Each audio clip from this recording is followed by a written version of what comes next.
If you've ever had this feeling that something was terribly wrong with the world that we live in, but you couldn't figure out just what it was, then you've come to the right place. Secret societies, mystery religions, and the Illuminati have been controlling our reality since the beginning of time. But not anymore, because there is an awakening happening, and you are about to become a part of it. Wake up, because this is a call for an uprising. This is a call for an uprising. Welcome to today's show. Well, I'm never watching sports again. I've been beating around the bush with covering this topic for a week or two. I knew about it. I actually was going to cover it, to be honest with you. I just totally forgot. Because of all the stuff going on with the re-pushing and the variants, those are obviously the most important topics to cover. But I just want to remind everyone out there and give you a little bit of a change up here, because I think we're all getting a little sick and tired of every video having to be about what's going on with the 1-9er. So let's talk for a second about the other agenda, or one of the many other working agendas in our society, and that's the one about the prideful people, the wonderful people we all love and care so much for, who are perfectly normal and are excellent, wonderful people. Cancel culture. Anyway, the NFL has recently come out. That's right. And they've announced that football is gay. I kid you not. Look for yourself.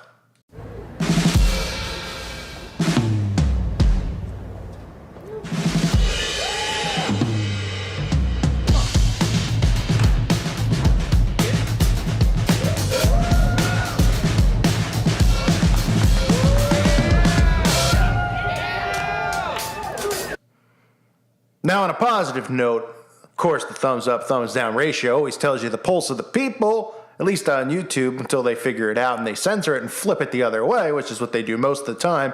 Which still, they take down channels like mine, which have a 99% thumbs up to thumbs down ratio, which is pretty incredible thanks to you, the listeners out there.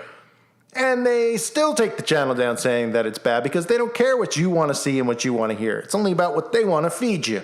And the NFL's doing the same thing. Now, I quickly want to just remind everyone, sports, you remember even in the Illuminati card game, they have the sports card. That's because sports are controlled. Now, people like to talk about sports for other purposes being controlled as far as everything being rigged. I'm talking about sports being controlled in the sense of these people are all well indoctrinated with secret societies. Now, it doesn't mean that you can't be an athlete and you can't be good at something, but the famous influencers, the LeBron James, who we see millions of times holding up the pyramid, the Kyrie Irvings with the tattoo of the all-seeing eye on him, Shaquille O'Neal with the Freemason ring. I've covered Kobe Bryant and the sacrifice with Kobe, and of course Kobe meaning COVID in a certain language. Isn't that stuff all just kind of crazy how it all works out? But let's start real quick with the NFL. Because the NFL is now announcing they're gay. So the NFL, I guess, wants to kill the ratings, even though certain communities will tell you that they're doing it because they want to get extra kick up and they make a lot of money doing this stuff. Now, I think the fans are getting a little sick and tired of this kind of stuff, but the NFL has been flooded with agendas over the last couple of years, ever since its popularity took off. Now, you remember all the Super Bowls and halftime shows, which I've covered. Of course, everyone remembers the 33-minute blackout when the power went out during that Super Bowl ritual that happened to have Colin Kaepernick on the field.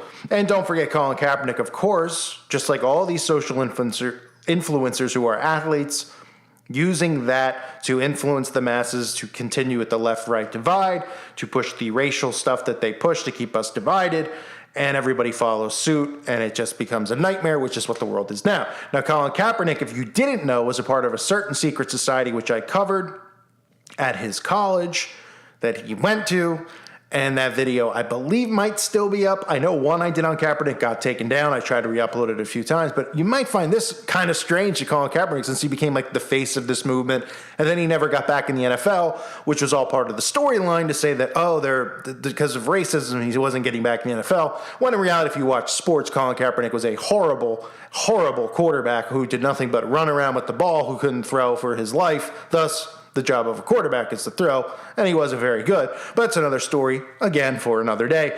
Kaepernick, just conveniently, the face of this movement, happened to have a woman with him in Florida in the offseason at a hotel room, I believe it was a hotel room, who called the police and reported that he was doing all sorts of frightening satanic rituals. That's right, it was reported in the news and then scrubbed from the internet. Luckily, I have the screenshots and I have the articles and I have the videos on it. So you might want to check them out if you didn't see, but isn't that a coincidence? He was doing these satanic rituals and then, suddenly he became like the face of this movement. You know, a movement that's dividing the people, you know, who's at the top of the pyramid of the people dividing the movement here, of dividing the citizens of the country, the racial, that all kind of falls right in, right? Then, of course, you get the logo for the NFL. You get your pentagrams, if you didn't notice, the pentagrams in the logo. Wouldn't somebody say, hey, how come the NFL has the Dallas Cowboys logo in their logo? Isn't that crazy? Oh, because it's on the flag. We're supposed to believe it's not a 5-pointed star, which in fact is a pentagram, which in fact is this whole country is just completely built off of Satanism and the occult. And for universal law purposes, they're constantly telling you and showing you that this is what's going on through their signs and symbols. Yet the common human beings think that this is something to do with the marketing team and the creatives, and that's why everybody uses stars. It's pretty unbelievable. The elites have to be laughing hysterically at how dumb they've made the masses, but that's because of them, and this is where we are. So you have those. You have the halftime shows, obviously, they constantly use. You have the 33-yard field goal being the extra point. They just recently decided a couple years ago to make the extra point 33 yards. Of course, Freemasonry connected to Lamar Hunt and the founders of the NFL. But that's not the only thing, because, you know, the NFL's gay now, but we have to remember all sports are completely filled with indoctrination, and they use these people now get pushed through the secret societies like LeBron James, and then suddenly they think that people are supposed to care about what they have to say about other things other than shooting a ball on a hoop, but they don't realize that while they think that their future is in front of them when they retire, that people are still going to care. When in reality, the monkey see, monkey do thing with the way our world works, nobody's going to care what any of these people have to say about anything as far as athletes go. They're the bottom of the barrel of the social influencers. That's a fact. They care more about what a Kardashian says than a LeBron James, and there's a reason for it. And it has nothing to do with racial tension or anything else. Same goes for any NFL player, any white player, any color player. They try to use them as influencers while they're in their sports for this reason alone. Baseball, another good one. What's baseball been doing? Well, of course, all the sports are supporting the pride because it's the right thing to do. But baseball happens to have this whole thing on the side of the field. See right there? Isn't that crazy?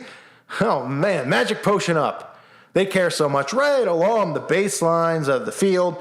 Obviously, lots of the baseball players are falling into suit with, you know, getting sick, and it's a real shame. And, of course, the commissioner of baseball, Rob Manfred, or whatever is, however you pronounce his last name, was recently at the Sun Valley Conference with Bill Gates and all the other people. But it's a coincidence that right after they met in Sun Valley, that baseball had its week off break. There was one game on the docket on Thursday night, the first day back. It's the biggest rivalry in baseball, maybe sports, the Yankees and the Red Sox. And the game got postponed. Why? Because there was a massive outbreak of the variant. Worked perfectly for Rob Manfred. I guess they really went to town, literally on each other, but also on their agendas while in Sun Valley, because that's what we got out of it. And of course, we have that old vaxxer-upper all over. So baseball's handling that. Football's handling pride, and the NBA is handling your racial divide, right? Because they are the social justice team. That's what they're out there talking about, constantly talking about social justice. You have players sitting out games after things happen in society that are all created through Freemasonry, which aren't actually real events, which I can't show you pictures of because then they'll link to what I'm saying to those events. But we all know, because they're always about taking those bang-bangs away, right? And always about the popo, even though the popos are the ones who are in on it, because to be a popo, you got to be a Mason a certain degree. They go through the rites, they're initiated, that's how it works. You might be a cop, retired, older. Well, it might not have happened to you then, but that's the way it works now. That's today's world. So the NBA covering that. Shaq proudly wearing his Masonic ring all the time. So many things with the NBA and the symbolism. Of course, holding up the all-seeing eye constantly. But every time they do this, we're supposed to believe it means they made a three-pointer. And now they have kids doing it, and that's the whole point. Kids throwing it up left and right when they actually make three-pointers. They don't realize that these guys are indoctrinating them with occult symbolism. And that's the way society's going to continue to go into accepting this stuff. They also love to do that to say, oh, look at people like Call for an Uprising. They're crazy conspiracy nuts holding up the 666. He's holding it up for threes. He made a 3. The fact of the matter is that all these things are not coincidental. All these leagues are doing agendas. There's the Illuminati card. All this stuff reveals and shows itself. And unfortunately, folks, people don't see it because they get too caught up in the games. And look, I grew up watching sports and playing sports, but nothing is off limits. There's nothing that I like in this world. I try sometimes to watch, to try to take my mind off things. Is it the same? Absolutely not. Do I find myself rooting or caring? No, I don't. But I wish I still could feel like I was 10 years old. But unfortunately, I'm awake, and I see the misery that is this world, and sports is just another thing that keeps people trapped and under mind control. Reminder to check out the website at callforunuprising.com. It's $2.99 a month. It is well worth it. If you have not, please do so. There's great information over there. There's some shedding stuff. Recently, I'm talking about that people need to be aware of, at least with the mainstream media. And obviously, a lot of people are sharing stuff as far as these cool magnets are concerned and even glowing in the dark. All sorts of stuff you might want to know about if you're keeping up on your old magic potions. So check it out over on the website at callforunuprising.com. And again, eventually this whole thing is going to be taken down, this platform. They're working towards it. It's taking time. I can keep rebuilding channels because I can do that. I don't have an ego about, I'm leaving because I don't have 500,000 subs in it. It's about reaching new people, and I'll be here as long as I can, but that's where I'll be. So you get over the website, get used to the interface, and be there for the long haul. We'll all be over there. So check it out if you haven't. I want to thank the Patrons because it keeps me here on YouTube. So you are greatly appreciated by me and many others. And I just want to thank everyone out there for listening. Make sure you sub to my other channels. And God bless all of you and your families.